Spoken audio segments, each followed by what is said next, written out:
Most people can feel deep down that something isn't quite right with the world economy, but few know what it is.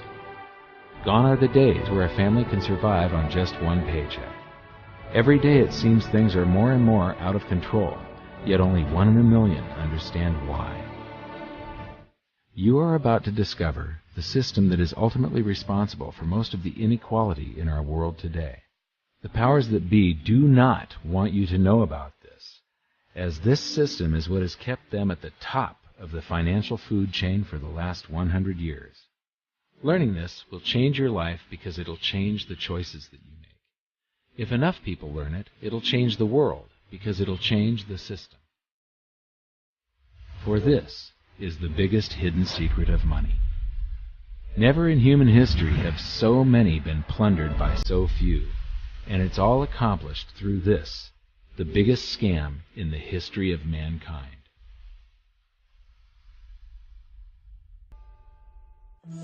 They say that money doesn't grow on trees, but the truth is that the modern banking system creates currency far faster than trees can grow. Most people don't have a clue how currency is created. Economists and bankers make it sound so complex that people think they can't understand it. But I'm going to strip our monetary system down to its essence so that you can see the scam behind the curtain and just how it affects you. Every modern society creates currency in pretty much the same way. But since the US dollar is the majority of the world's currency, I'm going to use the United States as our example. It all starts when some politician says, "Vote for me and I'll make sure the government provides you more free stuff than my opponent will." But there's no such thing as a free lunch. So to provide that supposedly free stuff, the politicians vote for the country to spend more than its income. This is called deficit spending. To pay for that deficit spending, the Treasury borrows currency by issuing a bond. So what's a bond? If you think about it, a bond is really nothing but a glorified IOU. It's a pretty piece of paper with numbers printed on it that says, "Loan me $1 trillion today, and I promise over a 10-year period I'm going to pay you back that $1 trillion plus interest." But what you need to understand is that Treasury bonds are our national debt. These glorified IOUs are to be paid back by you and I and our descendants through future taxation. Therefore, when the government issues a bond, it steals prosperity out of the future so that it can spend it today. The Treasury then holds a bond auction, and the world's largest banks show up and compete to buy part of our national debt and make a profit on it by earning interest. You'll notice that as we move through this process, the big banks are there, taking a cut every step of the way. This isn't by chance, as you'll see shortly. Then, through a shell game called open market operations, the banks get to sell some of those bonds to the Federal Reserve at a profit. To pay for the bonds, the Federal Reserve opens up its big old checkbook and writes bad, bogus, counterfeit checks that should bounce because they're drawn on an account that always has a zero balance. There isn't 1 penny in there. To quote from the Boston Federal Reserve, "When you or I write a check, there must be sufficient funds in our account to cover that check. But when the Federal Reserve writes a check, there is no bank deposit on which that check is drawn. When the Federal Reserve writes a check, it is creating money." The Fed then hands those checks to the banks, and at this point, currency springs into existence. The banks then take that currency and buy more bonds at the next Treasury auction. But what is a check? A check is also an IOU. When you write a check, you're making a note that says, "Here's my IOU for cash. All you have to do is go to the bank and pick it up." Now, it's very, very important that you understand this process because we're going to come back later and show you the devastating effect this has on you. The Treasury issues IOUs, bonds. The banks then buy those IOUs with currency. The Federal Reserve then writes IOUs, checks, and hands them to the banks in exchange for the Treasury's IOUs, the bonds. And currency is created.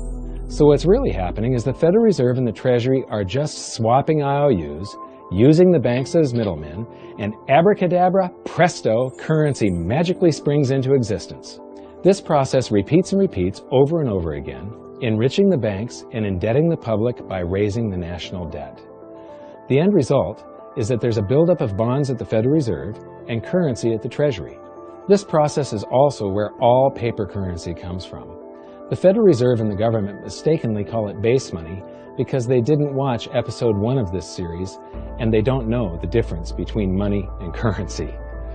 But I will correctly refer to it as base currency because it is not money. It is currency, and as we've learned, there is a big difference. Money has to be a store of value and maintain its purchasing power over long periods of time. We learned in episode 1 that earlier in our history, our paper currency was just a claim check. It was a representation for real money of intrinsic value, the gold and silver that was held on deposit at the Treasury. You could walk into any bank and slap your currency, like say a $20 bill, on the counter and redeem it for real money, a $20 gold piece. But now, this base currency that's piling up back here is really nothing but a receipt or a claim check on an IOU, that bond. So it's really nothing but a supply of numbers. The Treasury then deposits the newly created currency into the various branches of the government, and the politicians say, "Hey, thanks for that." And the government does some deficit spending on public works, social programs, and war. The government employees, contractors, and soldiers then deposit their pay in the banks. Now, this may come as a shock to you, but when you deposit your currency with the bank, you're not actually depositing it into an account to be safely held in trust for you. Instead, you're actually loaning the bank your currency, and within certain legal limits, they can do with it pretty much anything they please. This includes gambling in the stock market and loaning it out, at a profit, of course. Now this is where the machine of currency creation really gets cranking, because this is where something called fractional reserve lending comes into play. Fractional reserve lending is exactly what it says. The banks are allowed to reserve only a fraction of your deposit and loan the rest out. Although reserve ratios may vary, I'm going to use a 10% reserve ratio as our example. If you deposit $100 in your account, the bank can legally take $90 of it and loan it out without telling you. The bank must hold $10 of your deposit in reserve just in case you want some of it. These reserves are called vault cash. But why does your bank account still say you have $100 if the bank has stolen $90 of it? Because the bank left IOUs it created, called bank credit, in its place. Now I know this sounds crazy, but here it is in black and white from the Fed. Commercial banks create checkbook money when they grant a loan simply by adding new deposit dollars in accounts on their books in exchange for a borrower's IOU. These are nothing but numbers that the banks type into their computers. And even though these bank credit IOU numbers are very different from base currency numbers, because they only exist in computers, they are still currency. So now there is $190 in existence. Now the reason people take out loans from the banks is to buy something. They're going to buy a house or a car or something like that. So the borrower takes the $90 that the bank loaned to him from your account, and he pays the seller of the item. But then the seller deposits that currency into his account, and his bank loans out 90% of that and leaves bank credit numbers in its place. So now there's $271 in existence. This process repeats and repeats until under a 10% reserve ratio, an initial deposit of just $100 can create up to $1,000 of bank credit, all backed by $100 of vault cash, just 10%. But as I said, reserve ratios vary wildly. On some deposits, it's 10%, on others, it's 3%, and on some forms of deposits, reserve requirements are 0. The result is that the expansion of the currency supply by the banks is far greater than even this example would lead you to believe. So once again, when currency is deposited in the banks get to lend it out, and then it gets redeposited and relent, redeposited and relent, redeposited and relent over and over again, creating bank credit all the way. This is where the vast majority of our currency supply comes from. In fact, 92 to 96% of all currency in existence is created not by the government, but here in the banking system. Now, massive amounts of currency spewing into society may at first sound like a fun idea. That is, until you remember one of the most important hidden secrets of money from episode 1, that the prices of everyday goods and services act as a sponge on an expanding currency supply. The more currency we have, the more prices rise. This is where inflation comes from. The true definition of inflation is an expansion of the currency supply. rising prices are merely the symptom. So our entire currency supply is nothing but a couple of bucks whipped up in this hocus-pocus scam where the Treasury and the Federal Reserve swap glorified IOUs, and a bunch of numbers that the banks just type into their computers. That's it. That's our entire currency supply. It's nothing but a supply of numbers. Some of them printed, most of them typed, and there is nothing else. But if you thought that was crazy, get ready to enter the twilight zone of modern economics. We work for some of that currency supply. True wealth is your time, but we trade away moments of our lives, hour by hour, day by day, and year by year, for numbers that somebody printed on pieces of paper or just typed into a computer. Now those numbers represent our blood, sweat, tears, labor, ideas, and talent. We are what gives the currency its value. But here comes the really cruel joke. We work hard so that we can save some of that currency, so that we can pay the tax collector. In the United States, it's known as the IRS. They then turn it over to the Treasury so that the Treasury can pay the principal plus interest on that bond that the Federal Reserve bought with a check drawn on an account that has nothing in it. Now let's do a recap on this section, because this is where the system begins to rob you and I on a massive scale. Much of our taxes are not used for schools, roads, and public services, but to pay interest on bonds that the Federal Reserve bought with a check drawn on an account that has nothing in it. The Federal Reserve is committing fraud. But here's one of the biggest secrets of them all. Before the establishment of the Federal Reserve, there was no need for personal income tax.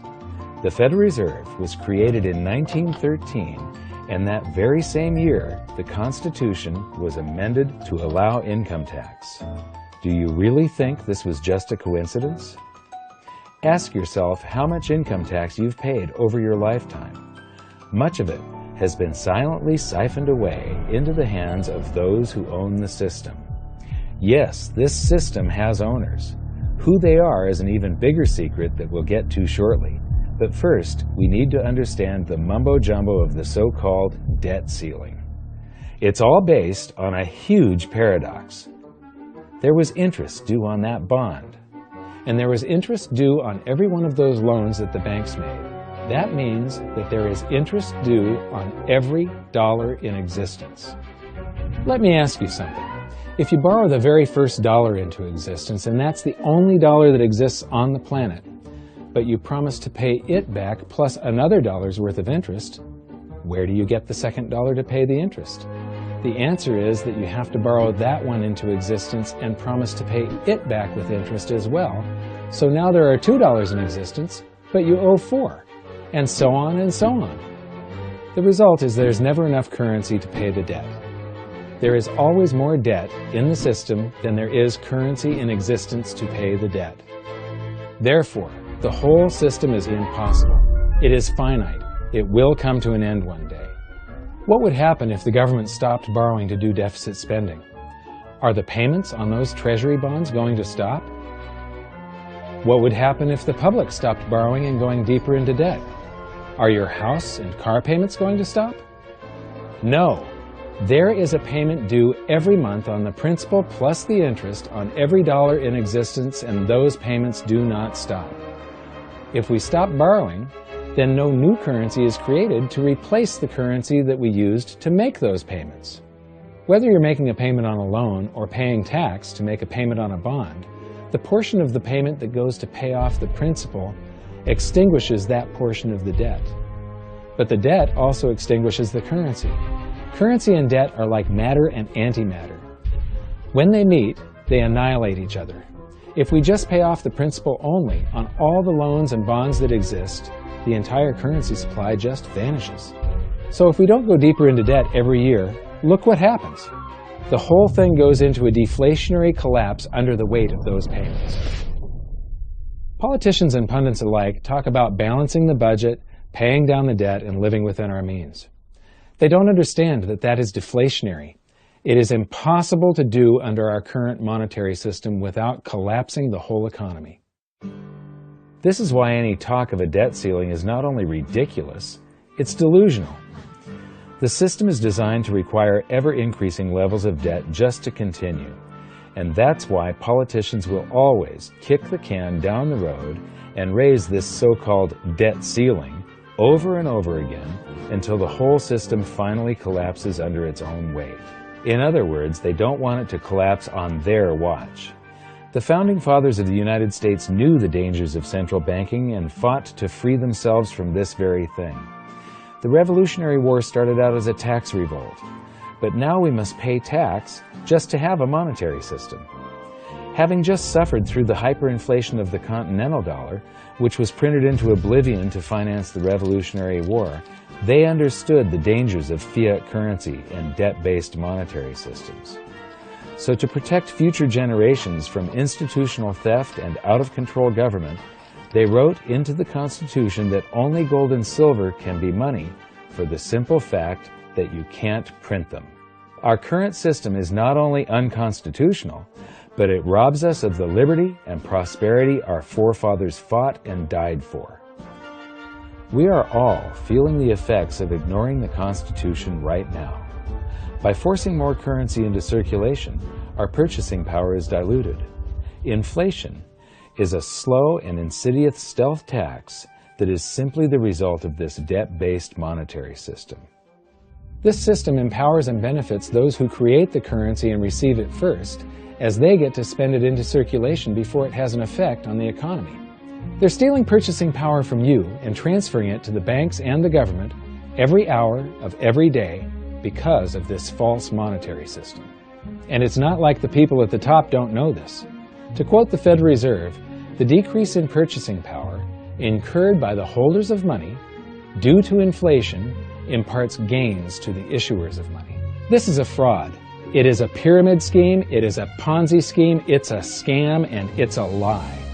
Our entire monetary system is nothing but a form of legalized theft. But here's the biggest con job of them all. The Federal Reserve is not federal, it has stockholders. There is no federal agency that has stockholders. What's a stockholder? A share of stock represents a percentage of ownership in a corporation. So the stockholders are the owners of that corporation. Therefore, the Federal Reserve is a private corporation with owners. And you can see it for yourself if you go to the Federal Reserve's website, and it will say, the stockholders receive an annual dividend of 6%. Now we know that the stock in the Federal Reserve was originally issued to the largest banks in the United States. But because of mergers and acquisitions through the years, you can't actually trace who owns the stock in the Federal Reserve. That's a very closely guarded secret. My guess would be that the owners are those primary dealers, the banks that get to make a profit by selling part of our national debt, those bonds, to the Federal Reserve, who buys them with a check from nothing. Then we pay tax to pay the principal and the interest on those bonds so that the Federal Reserve can pay the banks a 6% dividend. Don't be alarmed if you don't quite comprehend the deception of this system at first glance. Very few people do. It is purposely complex. The economist John Maynard Keynes once wrote, "By this means, government may secretly and unobserved confiscate the wealth of the people, and not one man in a million will detect the theft." I believe that presented correctly, anyone can understand this system, regardless of how complex it is. So let's do a recap and break it down even more. The way the system works is that, step 1, the government creates glorified IOUs. These bonds increase our national debt and put the public on the hook to pay it back. Step 2, IOUs are swapped to create currency. The Treasury sells the bonds to the banks. The banks then turn around and sell our national debt at a profit to the Federal Reserve, which they probably own.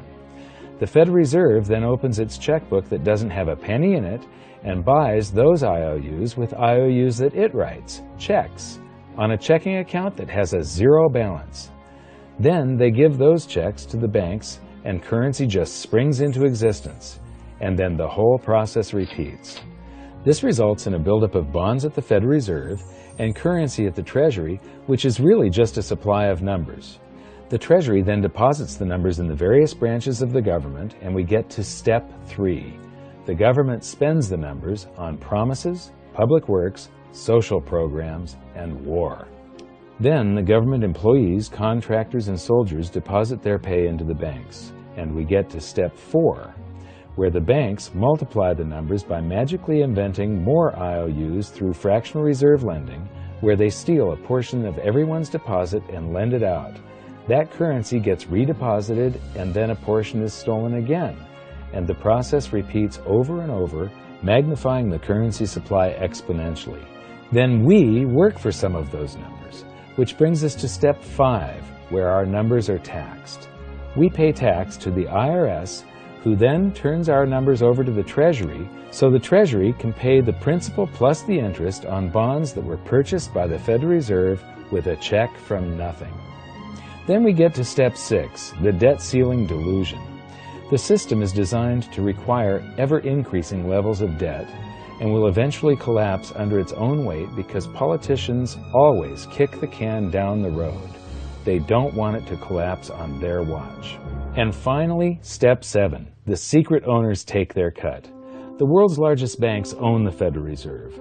Those banks make a profit selling our national debt to the Fed. They make a profit when the Fed pays them interest on the reserves held at the Fed, and the Fed pays them a 6% dividend on their ownership of the Fed. This system is fundamentally evil. It funnels wealth from the working population to the government and the banking sector. It is the cause of the artificial booms and busts of modern economies, and it causes great disparity of wealth between the rich and the working class. And it is only possible because we no longer use real money, we use currency. But worst of all, it is a form of enslavement. Bond is the root word of bondage.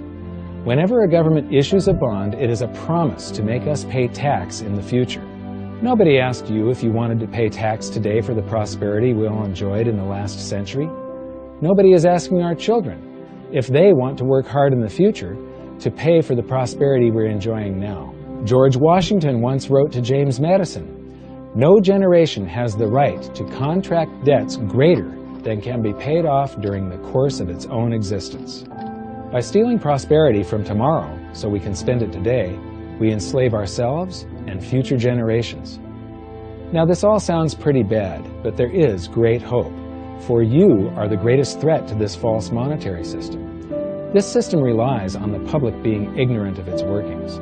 Please share this knowledge with everyone you know, because an informed public that fully understands the system can build a better future for generations to come. And now I leave you with this quote, widely attributed to a former director of the Bank of England. The modern banking system manufactures money out of nothing. The process is perhaps the most astounding piece of sleight of hand that was ever invented. Banking was conceived in inequity and born in sin. Bankers own the earth. Take it away from them, but leave them the power to create money and control credit, and with the flick of a pen, they will create enough money to buy it back again. But if you want to continue as the slaves of bankers and pay the cost of your own slavery, let them continue to create money and to control credit. This is the Federal Reserve in Washington, D.C. It's located on Constitution Street, and that is just as much of a joke as the New York Fed being located on Liberty Street. Both of them are unconstitutional, both of them limit our liberty, and they transfer wealth away from us every second of every day to the Federal Reserve, to the government, and to the banking sector. You are now among the 1 in a million who can detect the theft of your prosperity. So the big question is, what can you do about it? 1. Watch this video until you can describe and teach it to others. Those who understand this system can make preparations for its unavoidable collapse and protect themselves. History shows that those who don't will probably be wiped out. 2. Share this video with everyone, especially those you care about. All it takes is a mouse click or two to get this message in front of millions. Post this video on Facebook, tweet it, email it to loved ones. Please share it wherever you can. 3. Join the conversation. The current world monetary system is based on a 300-year-old design meant to enrich a few at the expense of the many. There must be a better way. At hiddensecretsofmoney.com, we've created an open-source platform for the design and development of a new world monetary system. We're calling on every economist, every student, every college, every bright mind, and anyone who cares to join the discussion. In educating ourselves and each other, we can prevent the further loss of our freedoms and maybe, just maybe, win some of them back.